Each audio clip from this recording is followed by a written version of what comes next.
Hello दोस्तों, मैं रोहित कुमार। आप लोगों को रेलवे की जो CBT 2 एग्ज़ाम होती है उसका परीक्षा के जो भी प्रीवियस एनालिसिस पेपर है उसको सॉल्यूशन कराने वाला हूँ। देखिए, ये नाम ऐसा है ना कि ये रेलवे ऐसा नाम है जिसके आने से बहुत लोगों की ज़िंदगी में खुशियाँ भी आ जाती है और बहुत जाने से बहुत लोगों की ज़िंदगी में दुख भी आ जाती है। पता नहीं ऐसा क्यों होता है। मैंने देखा है अपने करीब से। मैथ में बहुत सारा मेरे दोस्त भी हैं कि मैथ में उन लोगों का पूरे फुल में फुल मार्क्स आते हैं। रीजनिंग में भी उन लोगों का फुल में फुल मार्क्स आते हैं और साइंस में भी फुल में फुल मार्क्स आते हैं और जीके में भी। और देखा है हमने कि जो CBT 2 परीक्षा होता है रेलवे का, जिसमें ट्रेड पूछा जाता है खास तौर पे, वहाँ पर लड़कों के 75 में से किसी का 5 नंबर तो किसी का 7 नंबर, किसी का 10 नंबर ऐसे आते हैं। वो लोग ट्रेड पास ही नहीं होते हैं। लेकिन अगर घर से उनके माँ का फोन आ जाए तो बोलते हैं ऐसे, हाँ हेलो प्रणाम माँ, तो रेलवे में बहाली आ गई है, इस बार मेरा नौकरी हो ही जाएगा। लेकिन पता चलता है रिजल्ट आने के बाद में कि सब कुछ तो ठीक रहा, नॉन टेक्निकल बहुत अच्छा रहा, मैथ भी अच्छा रहा, रीजनिंग भी अच्छा रहा, जीके भी अच्छा रहा, लेकिन खास करके ट्रेड जो होता है CBT 2 वाला, वो ट्रेड में वो लोग बेचारे फंस जाते हैं। ये देखकर मुझे बहुत दुख हुआ और मैंने इसलिए ट्रेड का क्लास चालू कर दिया है। आप लोग से एक रिक्वेस्ट है मेरा कि जितना भी लगन से हो सके एक भी वीडियो को आप छोड़िएगा मत, कंटिन्यू सभी वीडियो को वॉच कीजिएगा। मैं आपको गारंटी देता हूं कि आप बहुत कुछ सीख जाएंगे और आपको ट्रेड में कोई भी फेल नहीं करेगा। ठीक है। जैसे कि अभी मैंने थोड़ा सा शॉर्ट वीडियो बनाने के भी सोचा है कि अभी शुरू में लंबा क्लास नहीं लेंगे, यहीं 15 या 20 मिनट की क्लास लेंगे, इससे ज़्यादा क्लास नहीं लेंगे बड़ा। क्योंकि मैंने खुद देखा है कि लड़कों को साउथ की मूवी देखने में मन लगती है, ना कि पढ़ाई वाला वीडियो देखने में। ठीक है, इसलिए मैंने सोचा है कि ठीक है भाई, तुम साउथ का मूवी देखते हो देखो, मैं तुमको रोकता नहीं हूँ। क्योंकि इंजॉय भी जरूरी है, एंटरटेनमेंट भी जरूरी है, लेकिन हाँ उसके साथ साथ पढ़ाई भी होना चाहिए। इसलिए मैं शुरू में 15 से 17 मिनट के वीडियो नहीं डालूंगा, इससे ज़्यादा नहीं डालूंगा। ठीक है, आप लोग इतना ही वीडियो अच्छा से देख लीजिएगा, एक एक क्वेश्चन को कॉपी में नोट कीजिएगा और ध्यान से एक बार रिवाइज कीजिएगा। उसके बाद आप लोग को कोई शिकायत नहीं रह जाएगी ट्रेड में, खास करके ट्रेड में। ठीक है ना। आप लोग देखिए, थोड़ा सा ट्रेड को हल्का में मत लीजिए। ठीक है, क्योंकि हम जिस मतलब जो जो लड़कों से मिले हैं, देखे हैं, जानते हैं, वो लोग बोलते हैं कि 2018 में पेपर आया था, मैंने ट्रेड क्लियर कर लिया था। ठीक है भाई, 2018 में आया था, तुम ट्रेड क्लियर कर लिए थे, मैं भी इस बात को मानता हूँ। लेकिन क्या तुम बताओ कि क्या 2018 में जो पेपर आया था, 2018 में जो भी पेपर आया था उसका लेवल और 2023 में जो पेपर आया है उसका लेवल में कोई फर्क होगा कि नहीं? कोई सा भी एग्जाम ले लो तुम, कोई सा भी एग्जाम ले लो, अगर जो 2018 में पेपर हुआ है और 2013 में होता है, मान लीजिए सपोज कीजिएगा, मैं कट ऑफ मानता हूँ 2018 में 45 गई, सपोज कोई सा भी एग्जाम हो उसका कट ऑफ 2018 में 45 जाती है, तो क्या बताइए 2023 में भी 45 जाएगी? जाएगी? नहीं जाएगी भाई। कंपटीशन बहुत हाई हो चुकी है। आप कौन से जमाने में जी रहे हैं? आपको 2023 के अनुसार मेहनत करना होगा और 45 पर नहीं 55 पर काम करने से होगा। और 55 लाना पड़ेगा तभी हमारा नौकरी होगा। बहुत ज़्यादा कंपटीशन बढ़ गया है। खैर आप भी जानते हैं इस बात को, मैं यही सब बताने वाला हूँ। क्योंकि लड़का बहुत सीरियस नहीं होता है ट्रेड के प्रति लेके, बोलता है कि भाई रेलवे आएगी ना तब पढ़ लेंगे, 2-3 चैप्टर पढ़ लेंगे। जैसे बोलता है कि एक ट्रांसफार्मर पढ़ लेंगे, एक DC मोटर पढ़ लेंगे, एक DC जनरेटर पढ़ लेंगे, इतना में तो हम पास हो ही जाएंगे। ऐसा नहीं है भाई, ऐसा सोचते हो तो तुम गलत सोचते हो। आपको ITI में लगभग 50 से लगभग में 50 चैप्टर है, उससे आपको सबको ओवरब्रिज में एक बार देखना पड़ेगा। ठीक है, मैं भी इस बात को मानता हूँ कि केवल पास ही होना है, लेकिन पास होने का मतलब ये नहीं है कि मतलब कि कुछ भी 2-3 चैप्टर पढ़ लेने से आप पास हो जाइएगा। लापरवाही मत कीजिए। ठीक है, मैं जानता हूँ कि आप मैथ पर बहुत अच्छा कमांड बना चुके हैं क्योंकि आपने मैथ पर टाइम दिया है। रीजनिंग को आपने अच्छा कमांड बनाया है क्योंकि आपने रीजनिंग पर भी टाइम दिया है। जीके आपका स्ट्रांग है, GS आपका स्ट्रांग है। हम पूछते हैं आपसे कि 2000 मान लीजिए कि 50 को मैथ का क्वेश्चन है, मैथ का कितने क्वेश्चन है? मैथ का 50 क्वेश्चन है। 50 क्वेश्चन है तो 50 क्वेश्चन है मैथ का, तो 50 में आप 50 ला दे रहे हो। क्यों ला दे रहे हो भाई? क्योंकि इस पर टाइम दे रहे हो। 50 में 50 लो। मैं बोल रहा हूँ कि थोड़ा सा ये लोग जो नॉन टेक्निकल सिलेबस है इस पर थोड़ा सा टाइम कम दीजिए और जो ट्रेड है उस पर थोड़ा सा ज़्यादा ध्यान दिया जाए। क्योंकि इसमें अगर 45 भी है, 50 में हमको लगता है कि अगर 45 भी है तो आपका काम बन सकता है। ऐसा बात नहीं कि नहीं बनेगा, लेकिन अभी टाइम है, थोड़ा सा ट्रेड देख लिया जाए। क्योंकि बहाली आने के बाद बहुत सारा मतलब कि आप भाग दौड़ में पड़ जाइएगा, पहले से पढ़े नहीं रहिएगा तो बहुत परेशानी होगी आपको। पहली पहली बार पढ़िएगा मोटर, पहली पहली जनरेटर, पहली पहली ट्रांसफार्मर, पहली पहली बार टूल्स, तो बहुत सारी आपको दिक्कतें आने वाली है। इसलिए थोड़ा सा इसको ध्यान में रखिए, इग्नोर मत कीजिए भाई। रेलवे की बहाली जल्दी आने वाली है, ठीक ना। इसलिए हमको लगता है कि 1 से 2 मंथ टाइम होगा, इससे ज़्यादा टाइम नहीं है हमारे पास। तो 2 मंथ में थोड़ा सा हम लोग अभी से चलना शुरू कर देते, आगे चल के आसानी होगी हम लोगों को मंजिल तक पहुंचने में। यह ऐसा नहीं होता है ना, कंपटीशन का मतलब क्या होता है? कंपटीशन का मतलब कभी यह नहीं होता है ना कि हाँ बहाली आए तब हम पढ़ेंगे, ऐसा कभी नहीं होगा। ऐसे करने से नौकरी भी नहीं होने वाली है। बहाली आएगा, बहाली चल भी जाएगा, आप वहीं को वहीं रह जाइएगा। इसलिए आप थोड़ा सा क्या कीजिए कि अपनी पढ़ाई व्यवस्था में थोड़ा सा सुधार कीजिए, ठीक है। अभी आप लोग कुछ लोग सोचते होंगे कि वह बहाली आएगी ना तब तैयारी करेंगे, तब तैयारी करने से नहीं होगा भाई। जिसको नौकरी लेना है ना वो पहले से ही लगा हुआ है, आपको दिख नहीं रहा है। वो सब आराम से शांति से लाइब्रेरी ज्वाइन करके आराम से पढ़ रहे हैं। आपको जो लग रहा है ना, कुछ लोग सोच रहे हैं कि भाई अभी आया नहीं बहाली, क्या झूठ मूठ के परेशान कर दिया। परेशान नहीं कर रहे हैं, हम आपको समझा रहे हैं कि आप थोड़ा सा नॉन टेक्निकल अच्छा है आपका, बहुत बढ़िया है, क्योंकि आपने टाइम दिया है। थोड़ा सा ट्रेड भी पढ़ लीजिए, इसके बाद में आपका पार लग जाएगा, एग्जाम आप पास हो जाइएगा। चलिए ये सब बात होते रहेगी, आगे चल के मैं आप लोगों को और कुछ बताऊंगा। पहले हम लोग ये देखते हैं कि हम लोग का आखिर पढ़ना क्या है, रेलवे में हम लोग का पढ़ना क्या है। जैसे थोड़ा सा हम पढ़ाए थे सब्जेक्ट पर और सिलेबस पर बात करते हैं, ठीक है। यहाँ पर हम बता रहे हैं आपको कि जो भी हमारा रेलवे का जो CBT 2 होता है उसमें ट्रेड पूछा जाता है, तो उसमें ऐसा कोई चैप्टर नहीं है ना। देखिए हम भी इस मान को मानते हैं कि 50 में 50 चैप्टर हमको पढ़ना जरूरी नहीं है, लेकिन हम आपको सिलेक्टिव कम से कम 20 या 25 चैप्टर बताएंगे। 25 चैप्टर सबके पढ़ के काम हो सकता है, पास हो सकते हैं आप, ठीक है। लेकिन देखिए अब रेलवे ही नहीं, अब आप थोड़ा सा और मतलब कि जान जाइए। जैसे हम लोग का इसरो हो गया, DRDO हो गया, MES हो गया, JVBNL हो गया, LMRC हो गया, DMRC हो गया, BSPCL हो गया, ऐसे बहुत सारी बहाली है जहाँ ITI के बच्चों की बहाली आती है। ITI के लोगों को ज़रूरत पड़ती है, ITI की फॉर्म निकलती है। लेकिन आप लोग खाली बक्सा में से तभी सर्टिफिकेट निकालिएगा ना कि जब रेलवे की बहाली है, ऐसा नहीं होता है भाई। और भी बहाली आती है ITI के नाम पर, तुम लोग जग जाओ। ऐसा नहीं है कि ट्रेड केवल इसी में काम आएगा, ट्रेड सभी जगह काम आने वाला है। ये मत सोचिएगा ना कि ALP का जो मतलब कि रेलवे का लिखा है थंबनेल में तो खाली ALP के लिए काम करेगा। आप बताइए जो DRDO में लड़का एग्जाम दिया होगा उसके लिए मोटर दूसरा हो जाएगा, ट्रांसफार्मर जो DMRC में दूसरा पूछ लेगा, रेलवे में दूसरा पूछेगा, सब में सेम रहता है। बस एक बार थ्योरी पढ़ लीजिए, अभी थ्योरी बहुत ज़्यादा जरूरी हो गया है। टेक्निकल लाइन में आइएगा, थोड़ा सा कंपटीशन कम है जनरल के तुलना में, ठीक है। इसी बात को मैं समझाना चाहता हूँ। अब आइए थोड़ा सा सिलेबस पर बात करते हैं रेलवे के। अब देखिए क्या हुआ, मैंने जब ये सब देखा तो क्या किया कि पीछे प्रीवियस ईयर जितने भी पेपर थे मेरे पास 2000 मतलब इससे जितने भी पहले रेलवे ने एग्जाम लिया है, टेक्नीशियन हो, ड्राइवर हो या जो भी हो, मैंने सबका प्रीवियस ईयर देखा, एनालिसिस किया, कौन सा टॉपिक कितना टच किया है, मतलब कि रेलवे कहाँ ज़्यादा फोकस कर रहा है, कहाँ से क्वेश्चन ज़्यादा लड़कों फंस रहे हैं, मतलब ज़्यादा नहीं बना पा रहे हैं। ऐसा मैंने बहुत सारा एनालिसिस किया, उसके बाद कुछ सिलेक्टिव क्वेश्चन को सिलेक्ट किया। वो सब आपको हम बताने वाले हैं इस सीरीज में। बस आपको क्या करना है कि कंटिन्यूअस इस सीरीज को देखना है, बस आप ध्यान से देखते रहिए, मेरा वादा है आप पास हो जाइएगा, ठीक है ना। आप देखिए बता रहे हैं क्या है। अब देखिए CBT 2 में सिलेबस क्या है। देखिए CBT 2 में आपको सिलेबस तो इसे मतलब बहुत लंबा चौड़ा है, लेकिन आपको केवल पास होना है। तो पास होने के लिए हम बता रहे हैं क्या। आप देखिए क्या क्या पढ़ लिए, थोड़ा सा टूल्स पढ़ना पड़ेगा आपको, जो थोड़ा सा जिसे ना कहा जाला मोट में ही, तो वैसे ही मोट में ही टूल्स पढ़े के पड़ी। और उसके बाद में था ट्रांसफार्मर पढ़े के पड़ी, जनरेटर पढ़े के पड़ी, मोटर पढ़े के पड़ी, पावर जनरेशन पढ़े के पड़ी। फिर से तार स्टार डेल्टा कनेक्शन आ गई 3 फेज में, 3 फेज में आ जाओ। उसके बाद में ट्रांसमिशन डिस्ट्रीब्यूशन तारा पढ़े के पड़ी।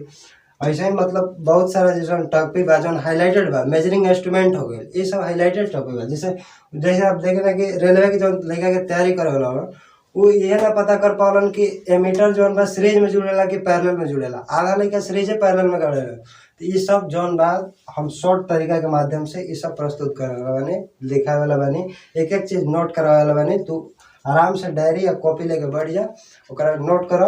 और तू रेलवे के थोड़ा सा हल्का में मत लो, आराम से ट्रेड के अभी से पढ़े के कोशिश कर, तबे कुछ होके वाला बा। ऐसा मत सोचा कि जब आई तब करो, ठीक न। एकरा से लेकर थोड़ा सा हम कुछ क्वेश्चन सेलेक्ट कर लेने जो तार लोग के बीच में हम लगत हैं।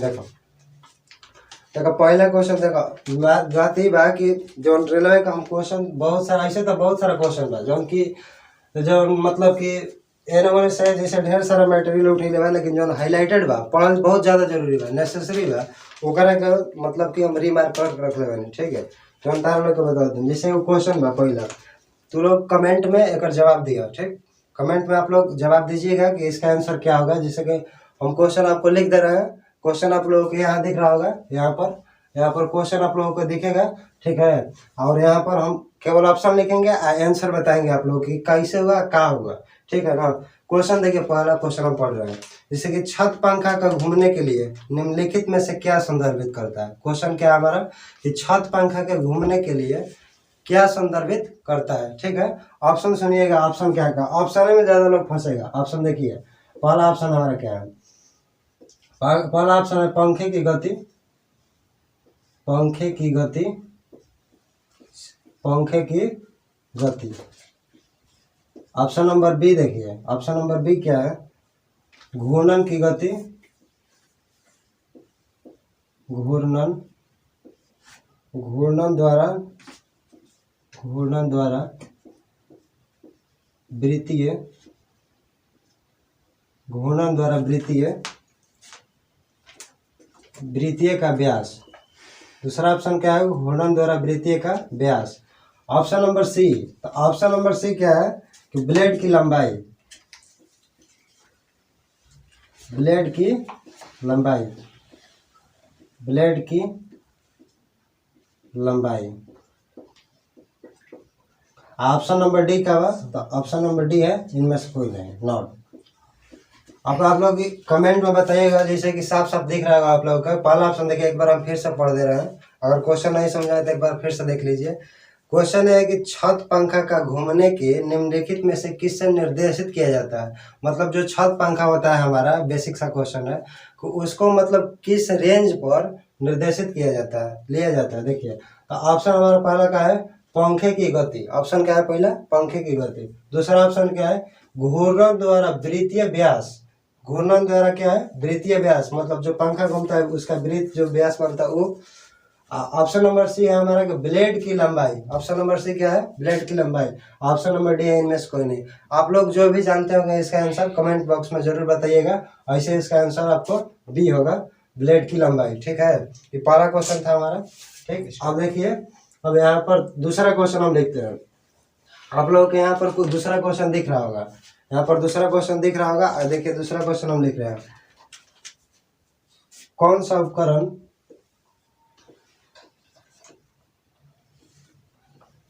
कौन सा उपकरण,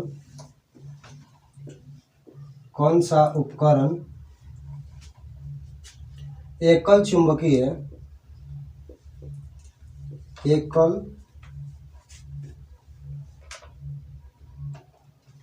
चुंबकीय, एकल चुंबकीय,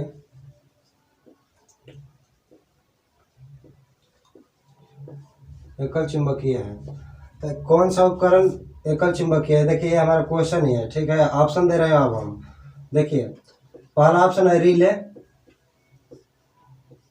दूसरा ऑप्शन रिले, थोड़ा सा अच्छे से लिख देते हैं हम ताकि समझ में आप लोगों को। Relay. Option number B synchronous motor,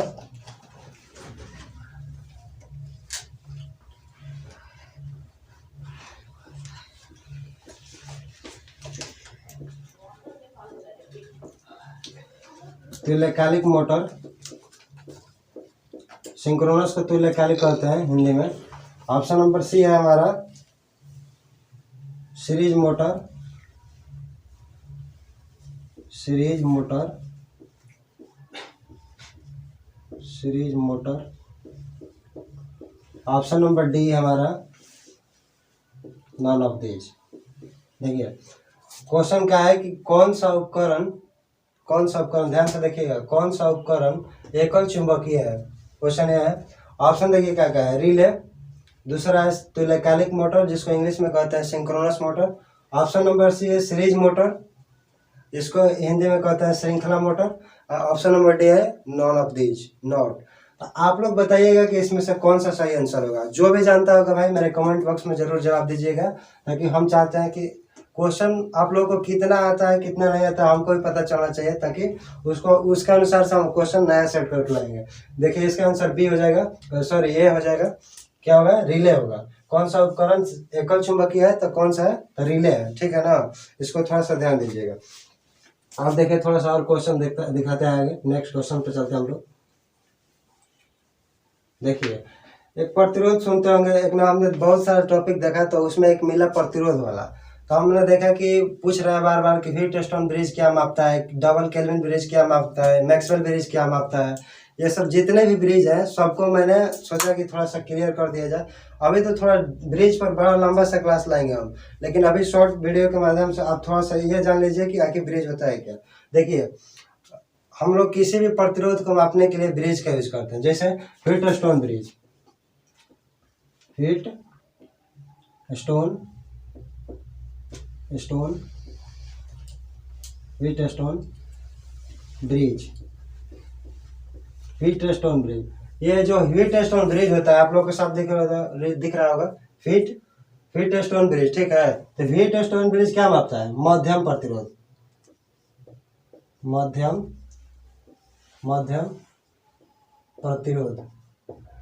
ये आप लोगों को ध्यान देना होगा, क्या मापता है ये? मध्यम प्रतिरोध, ठीक है। देखिए व्हीटस्टोन ब्रिज मध्यम प्रतिरोध, हमको लगता है कि सब कोई जानता होगा, लेकिन एक और ब्रिज इसमें मिला जो होता है कोरी फोस्टर ब्रिज। कौन सा ब्रिज? कोरी फोस्टर का ब्रिज। कोरी फोस्टर का ब्रिज भी मध्यम प्रतिरोध मापता है। ये ध्यान दीजिएगा आप लोग, कैसे कि इसीलिए हम इसको क्वेश्चन में सिलेक्ट किए हैं। अतः उतना खास नहीं था ये। देखिए आइए, कोरी फोस्टर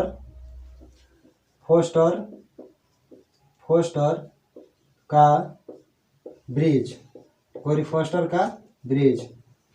कोरी फोस्टर का ब्रिज।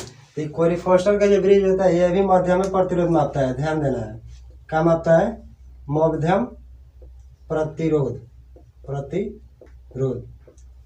देखिए ऐसे एक और होता है केल्विन डबल ब्रिज। तो केल्विन डबल ब्रिज जो होता है हमारा निम्न प्रतिरोध मापता है। देखिए ऐसे ब्रिज बहुत सारा है, मैक्सवेल ब्रिज है, शेयरिंग ब्रिज है। तो सब पर एकदम लंबा चौड़ा क्लास लाएंगे, लेकिन अभी दो सबसे ज़्यादा रेलवे पूछा है तो इसलिए हम लोग दोनों को लिखवा दिए। पहला ब्रिज कौन सा है? पहला स्टार मार के लिख दीजिएगा, ठीक है। ये इसमें ऑप्शन नहीं देंगे हम, क्योंकि स्टार मार के लिख दीजिएगा आप। स्टार मारिए और लिख लीजिएगा इसका कि व्हीटस्टोन जो ब्रिज होता है मध्यम प्रतिरोध मापता है, और कोरी फोस्टर का जो ब्रिज होता है वो भी मध्यम प्रतिरोध मापता है, ठीक है। और आगे देखिए अब एक न्यूमेरिकल, जो आप लोग न्यूमेरिकल भी हम आगे चल के लाएंगे, लेकिन इलेक्ट्रॉनिक से भी क्वेश्चन पूछ रहे हैं रेलवे। अब हम लोग तो आप बोलिएगा कि इलेक्ट्रिकल ट्रेड है, इलेक्ट्रिशियन है, लेकिन तो हमारा इलेक्ट्रॉनिक्स का पूछ रहा है भाई। देखिए बेसिक जो इलेक्ट्रॉनिक्स होता है ना वो सभी जगह पूछता है मेरे भाई। आप लोग प्रीवियस ईयर देखे हुए तो तुम लोग को पता चल जाएगा। जैसे कि बेसिक में जो रजिस्टर हो गया, डायोड हो गया, ट्रांजिस्टर हो गया, एम्पलीफायर हो गया, ऑसिलेटर हो गया, ये सब बेसिक हो गया। तो बेसिक हम लोगों का चैप्टर में भी दिया है ITI का जो है, इसलिए आपको पढ़ना पड़ेगा। देखिए एक क्वेश्चन मिला है बहुत अच्छा सा, उसको हम लिख कर भी लाए हैं। देखिए यहाँ पर आप लोगों को क्वेश्चन दिख रहा होगा, यहाँ पर साइड में आपको क्वेश्चन दिखेगा, ठीक है। मैं इसका ऑप्शन लिख दे रहा हूँ, क्या क्या ऑप्शन। देखिए ऑप्शन है, पहला है 1, ऑप्शन बी है, ऑप्शन बी क्या है? ऑप्शन बी है 0.5, ऑप्शन सी क्या है? -1, ऑप्शन डी है इनमें से कोई नहीं। क्या है? नॉट है। देखिए क्वेश्चन क्या था, हम एक बार पढ़ दे रहे हैं, ठीक है। ऐसे तो आप लोग यहाँ पर दिख ही रहा होगा, लेकिन एक बार पढ़ दे रहे हैं। देखिए एक ट्रांजिस्टर आधारित 2 लित्र बनाए रखने के लिए आवश्यक कुल लाभ क्या है? क्वेश्चन क्या था? एक ट्रांजिस्टर आधारित 2 लित्र बनाए रखने के लिए आवश्यक कुल लाभ क्या है? तो कुल लाभ क्या है? तो कुल लाभ है 1, ठीक है। देखिए एक हमारे जो वैज्ञानिक थे बरखासन साहब, तो बरखासन साहब ने ट्रांजिस्टर पर 2 नियम दिया है। पहला नियम क्या दिया है ट्रांजिस्टर 2 लित्र पर? कि पहला जो शर्त होता है, देखिए इसमें ट्रांजिस्टर के जो क्या बोलते हैं उसको, ट्रांजिस्टर का जो 2 लित्र होता है, तो ट्रांजिस्टर का 2 लित्र का 2 शर्त दिया है बरखासन साहब ने। पहला दिया है कि जो A × beta A into beta, beta का जो मान होगा कितना होगा, 1 होगा। पहला यह नियम दिया है। और दूसरा इन्होंने नियम दिया कि जो हमारा साइकिल जो बनता है ना, वो पहले 360 डिग्री बनेगा या 0 डिग्री बनेगा। अब बोलते होंगे कि आप ये क्या है भाई, तो देखिए साफ साफ शब्दों में समझिए कि 2 लीटर का दोलन करने के लिए उसका लूप का मान यानी लाभ का मान कितना होना चाहिए, तो 1 होना चाहिए। वहीं प्रकाशन साहब ने कहा है कि ए इंटू बीटा का मान कितना होना चाहिए, तो 1 होना चाहिए। अब इसको साइकिल के माध्यम से देखिए, ये साइकिल होता है, आप लोग पढ़े होंगे साइकिल, देखिए हम आपको एक बार बना दे रहे हैं। तो ये जो होता है साइकिल ना, ये साइकिल एक चक्कर में कितना लगेगा, 360 डिग्री। तो ये जो 360 डिग्री होता है, ये 360 डिग्री लगाना चाहिए। और यहाँ पर देखिए, यहाँ पर क्या होगा, 0 होगा, यहाँ पर भी क्या होगा, 0 होगा। तो एक चक्कर ही पूरा करता है तो कितना बनता है, एक चक्कर ही पूरा करेगा तो 360 डिग्री का साइकिल बनेगा। और ये 0 डिग्री, या 2 को शर्त दिया है प्रकाशन साहब ने, अब एक बार ध्यान से सुन लीजिएगा। या तो ए इंटू बी यानी बीटा का मान 1 होगा, और नहीं तो 360 डिग्री का साइकिल बनेगा, या 0 डिग्री का एंगल भी बन सकता है। ठीक है, तो ऐसे ही ढेर सारे क्वेश्चन है। ये तो मतलब थोड़ा सा इंट्रो ले रहे थे तो हम आपको बता दे रहे हैं। आप कमेंट करके ये बार जरूर बताइएगा कि कैसा लगा आपको क्लास। ठीक है, और अभी थोड़ा सा सिंबल भी देख लेते हैं, 2 4 5 हम सिंबल भी लाए, तो थोड़ा सा सिंबल भी देख लेते हैं, क्योंकि रेलवे सिंबल भी पूछ रहा है भाई। सब तरह से आपको तैयार रहना पड़ेगा, सिंबल के लिए, न्यूमेरिकल के लिए, इलेक्ट्रॉनिक्स के लिए, इलेक्ट्रिकल के लिए, सब के लिए आपको तैयार रहना पड़ेगा, तभी कुछ होगा। ऐसे आप सोच रहे हैं ना कि एगो ट्रांसफार्मर पढ़ लेंगे, एगो जनरेटर पढ़ लेंगे, एगो मोटर पढ़ लेंगे तो हमारा एग्जाम निकल जाएगा, तो ऐसा नहीं है। केवल 3 ही चैप्टर से क्वेश्चन नहीं पूछता है रेलवे। आप प्रीवियस ईयर लगा के देख लीजिएगा, सेट मार के हमको जरूर बताइएगा कि क्या आपका स्कोर रहा और क्या सच में पूछता है कि नहीं पूछता है।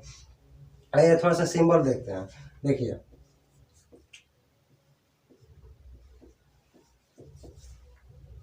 ये जो सिंबल हम बनाए हैं किसका है, हीट का है।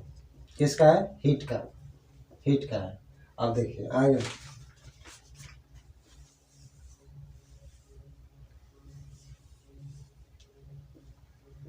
ये जो हम सिंबल बनाए ये क्या है, तो हीटर का है।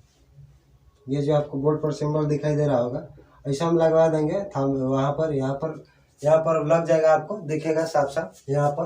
यहाँ पर सब कुछ आपको क्लियर होगा। लेकिन यहाँ पर थोड़ा सा हम क्लियर कर दें, ये क्या है, हीटर है। ये हमारा क्या है, हीटर है। ये हीट है, ये हीटर है। ध्यान दीजिएगा भाई, ठीक है, इसको ध्यान दीजिएगा, क्योंकि यह सबसे ज़्यादा परेशान करता है, हीट है, हीटर। ठीक है, आगे आइए, एक ब्लोअर है, ब्लोअर का सिंबल बना दे रहे हैं आपको। ब्लोअर का सिंबल इस तरह होता है। ये क्या है हमारा, ब्लोअर, ब्लोअर, ब्लोअर, ये ब्लोअर का सिंबल है। और एक है हमारा फैन, जो सबसे ज़्यादा हाईलाइटेड है। देखिए ऐसे बनता है, ये है फैन। ये क्या है, फैन है। तो ये 4 सिंबल थी जो हमको अच्छा लगा, हाईलाइटेड लगा, इसलिए हम क्लियर करा दिए। ये जो है क्या है, फैन है। ये हमारा ब्लोअर है, ये हमारा हीटर है, ये है क्या है, हीट है। ये चारों सिंबल ध्यान में देख लीजिएगा। ऐसे ही हम 2 4 सिंबल रोज आपको लाते रहेंगे। ऐसे ही आप कॉपी में नोट करते रहेंगे, ताकि दिन सिंबल के आप बादशाह हो जाएंगे। ठीक है, सिंबल, न्यूमेरिकल, इलेक्ट्रिकल, इलेक्ट्रॉनिक्स हम सब कुछ क्लियर करने वाला है। बस आप पेशेंस के साथ हमारे साथ बने रहिएगा। आगे के लेक्चरों में कोई भी क्लास आपको स्किप नहीं करना है, नहीं करना है, नहीं करना है। ठीक है, चलिए आगे क्लास, नेक्स्ट क्लास में मिलते हैं।